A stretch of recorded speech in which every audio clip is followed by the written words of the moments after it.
Hello, and welcome to Around the Political World with John Rothman. I am your host, John Rothman. If you're a fan of the show, make sure to hit the follow button on the top right of Apple Podcasts, Spotify, or wherever you are listening at this very moment. When you hit follow, leave a review or share an episode with a friend. It helps other people discover the show, keeps us going. As I like to point out each and every day, it expands our base. What a wonderful experience it is monitoring the news. So let's begin with Donald Trump's statement, "I'm in charge." He, of course, was dealing with Venezuela, and he is squarely saying up front, he is in charge. I want everyone to be crystal clear about this reality. Not only is the president saying that he is in charge, but in an unprecedented action, never committed by a president of the United States before, what Donald Trump did was to enumerate countries which may be next targets on his list. Colombia, Cuba, Iran, Mexico, and yes, Greenland. The president of the United States, it seems to me, is taking stands and indicating actions which violate the very essence of who we are as a nation. If ever there were a statement that deserves to be decried, it is, "I'm in charge." Because the president of the United States is not a dictator. Donald Trump needs to be reminded of that on a regular basis. We now face a situation where Donald Trump believes, for instance, that Cuba is ready to fall, that we are locked and loaded on Iran, that Colombia and its president may well be another target, and of course, his blasts at Mexico, which resulted, I think it is important to note, in the president of Mexico making an eloquent statement about the independence of that nation. She spoke with power and conviction and directly to the President of the United States. And then, of course, we have the situation with Greenland, where the President insists that the United States is going to take Greenland. And Stephen Miller and his wife have been promoting the same concept. Remember, Stephen Miller is Deputy Chief of Staff in the White House, and his wife posted a picture of Greenland in red, white, and blue. There is something terribly wrong. Now, what was the congressional response? We had the congressional briefings yesterday, and what shocked me was the partisan divide. Oh, I'm sorry. I shouldn't be shocked, should I? I should accept it. Democrats walked out being terribly concerned. Republicans lined up completely behind the commander-in-chief.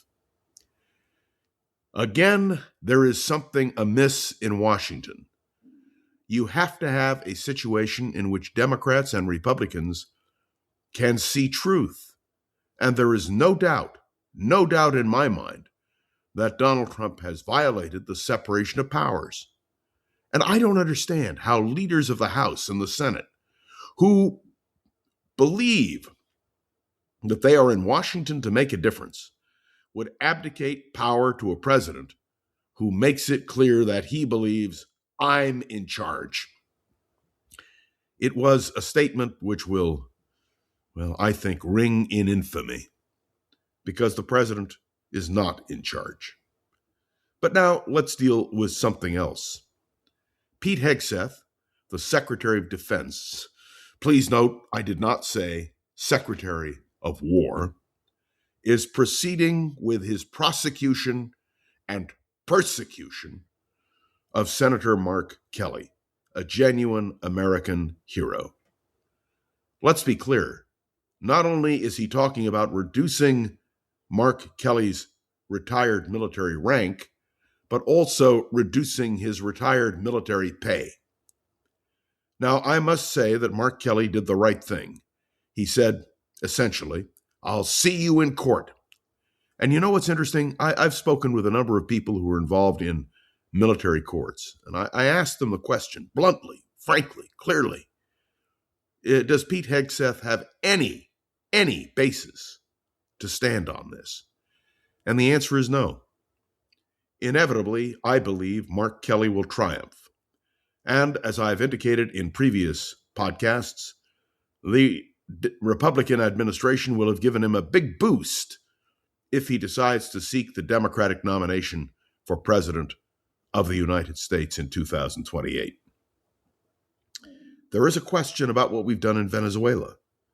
Was it a military action or a law enforcement action? And by the way, the administration doesn't speak clearly to that question. On one hand, it is viewed as a military action, on the other as a law enforcement action. And the simple reality is that either way, there is a compelling argument that the United States stepped out of line. Can you imagine other nations doing what the United States did and what our reaction would be? And did you hear the reaction of our NATO allies when the president again spoke about Greenland being part of the United States and dismissed Denmark, which I would remind you is a NATO partner? That's right. We now may see a division in NATO. Were the United States to try any action in Denmark, which is a member of NATO, that would be a NATO nation acting against a NATO member. Can you imagine what that would do to the North Atlantic Treaty Organization? There is something fundamentally wrong here. And I don't care if you're a Trump supporter or not. You ought to be able to see it. And now I want to move to yet another subject, a subject which disturbs me profoundly. I spent 3 decades and more in the media, and the Corporation for Public Broadcasting played a critical role in where I got my news. And those of you who have children, where do they get their news? Sesame Street. And we all remember the McNeil-Lehrer report, at least if you're old enough. And you remember what the Corporation for Public Broadcasting has done for broadcasting throughout this country, particularly in smaller media markets. Well, did you hear the news? Did you hear the news? The Corporation for Public Broadcasting has voted to go out of existence. And the reason? Their funding was cut by Republicans. Yes, by Donald Trump. In Donald Trump's continued war against the media, we are seeing a tremendous danger to our country. The new anchor of the CBS Evening News began his career in that position by saying that CBS will continue to operate freely, that CBS will continue to report the news, that as long as he sits in that chair, the integrity of CBS News will be protected. Well, there is no doubt in my mind that the Trump administration, and indeed the Republicans in Congress, are waging a war against news, against CBS, ABC, NBC, CNN, and yes, even Fox. We are in the midst of a great battle to preserve our access to information. So I wanted to emphasize this morning this battle. You know, the First Amendment, when you read it in the Constitution, only guarantees freedom of speech. But I believe, we have always believed, that the federal government would stand for freedom of speech as well. Going back to the earliest days of our republic, there have been legal cases dealing with freedom of speech. What we are witnessing now is a horrific example of the disregard of the Trump administration for media and for freedom of speech. I want to say a word about the Associated Press. The Associated Press, a reliable news source, is still banned by the White House from many important and significant discussions. They are not allowed to do their jobs with the cooperation of the White House. And the same thing applies in the Department of Defense. Please note again, the Department of Defense, not the Department of War. All of these issues are clear. Unless you sign on in the Department of Defense to the rules established by Secretary Hegseth, why, you don't have the kind of access that we once had in terms of covering what happens in the Defense Department. This podcast today is very upsetting to me. It's upsetting, and it should be upsetting to you as well, because what we are seeing is a presidency out of control. When a president can threaten Colombia, Cuba, Iran, Mexico, and Greenland, all in one sweeping 24-hour period, we've got a problem. When you have a president who disregards the ability of the press to do its reporting, when he utters the words, "I am in charge," he means more than Venezuela. And you know it, and I know it. And when we can see a sitting member of the United States Senate threatened by the Secretary of Defense, and a generally passive response from the American people, I just don't get it. I don't understand. Where is the outrage? Where is the fury? Where is the distress? Where are those who will speak out and say, this is wrong? And let me assure you, with the collapse of the Corporation for Public Broadcasting, when even Sesame Street can be attacked, when 58 years of service as the Corporation for Public Broadcasting has provided can be eliminated because of a war against the media by the president and the Republicans in Congress, it is not fair, it is not right, it is not just that there isn't outrage expressed generally by the American people. And one more thing which we'd better discuss.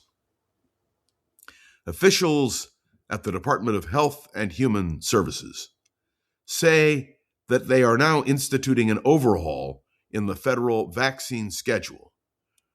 And let me explain what that means. It means that the number of advised shots for kids and the way they're administered is going to be reduced. This is an attack on public health. I listened to one public health official suggest that the implications of this action will be felt for generations to come. For generations to come. And yet, Republicans in Congress are silent. And yet, we are seeing now an unwillingness to take on this president. Well, let me assure you, the midterm elections are coming. And this question of vaccines and the media and the war on a sitting member of the United States Senate and a president declaring war essentially on Colombia, Cuba, Iran, Mexico, and Greenland, that when a president can utter the words, "I am in charge," I believe that president defies all of the boundaries of American politics. And that, my friends, should be the fundamental issue in the 2026 midterm election. The American people have a chance to stand up and just say no. And I realize that there are many who will say, but we agree with a lot of Trump's policies. Let me assure you, you can agree with policies of a president and still oppose that president, still oppose his usurpation of power, his attack on the balance of powers, and yes, his attack on the Constitution. One of the things I am grateful for is this podcast and your support for this podcast, because Donald Trump can't shut me up or you up or the nature of what communications are today. The FCC may be used in a heavy-handed way to silence much of media, but as long as we have this independent forum, we intend to use it. And I hope you will support not only Around the Political World with John Rothman, but other podcasters who are trying to raise the alarm. This is a matter of the future of American democracy. I'm not speaking in a hyperbolic fashion. I'm speaking about the reality of the concerns we must all have. I'll have more on this tomorrow. And let us hope that we can be inoculated, if there were a vaccine, against what is happening now. Because when all is said and done, our job will be to reclaim who we are, our democracy, our republic. Because, as I've said before, quoting Benjamin Franklin, it will only be a republic if we can keep it. Thanks for tuning into another episode of Around the Political World. I'd love to hear your thoughts on today's episode. You can write me a review on Apple Podcasts, drop a comment on YouTube or Spotify, and click any of the links to the show notes to connect with me on social media. Remember, please, the most important thing of all, please share this episode with friends and colleagues so we can continue to grow, so people can continue to hear the message. That's what's important. The message must get out there. We are under attack by our own government. This show has been getting so much positive attention and love that we're excited to bring on advertising support. You hear it at the beginning and the end of this podcast. Our goal is to continue to grow and expand and to reach you and more. I want to say a special word of thanks to Gogo Zoger, the wonderful producer of this podcast. Gogo, without you, we'd be lost. This is John Rothman. You are listening to Around the Political World with John Rothman, and I promise you, I will be back tomorrow with more. See you then.